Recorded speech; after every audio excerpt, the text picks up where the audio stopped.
ضمن لقائنا وحديثنا مع الفنان اللبناني آلان الزغبي حكينا عن استمراريته بالدراما السورية خلال سنوات الحرب بسوريا. لا، هو مش غياب طويل، هو غياب تقريبا قسري يعني، لأنه بسبب الأحداث اللي مرت على سوريا طبعا إنه ابتعدنا شوية. وأنا من أول الممثلين اللبنانيين اللي هن فاتوا على سوريا بنص الأزمة السورية، وصورت طوق البنات.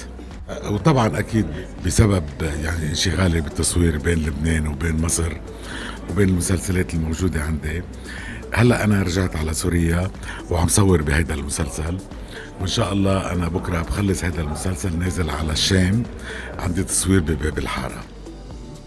بالنتيجة نحن كفنانين لبنانيين بنعتبر حالنا نحن فنانين سوريين، وما في فرق بين سوري وبين لبناني، لأنه نحن بتجمعنا أرض وحدة، بتجمعنا عائلات وحدة، بتجمعنا تقاليد وعادات وحدة، بتجمعنا يعني نوع من المحبة والألفة بين بعضنا كسوريين وكلبنانيين. وهذا الموضوع لا يمكن أبدا بأي شكل من الأشكال أي حدا يقدر يلغيه. هيدا بده يضل موجود على مر التاريخ ومر الزمن. السوري واللبناني واحد، نحن الشعب السوري والشعب اللبناني واحد، وسوريا بلدي.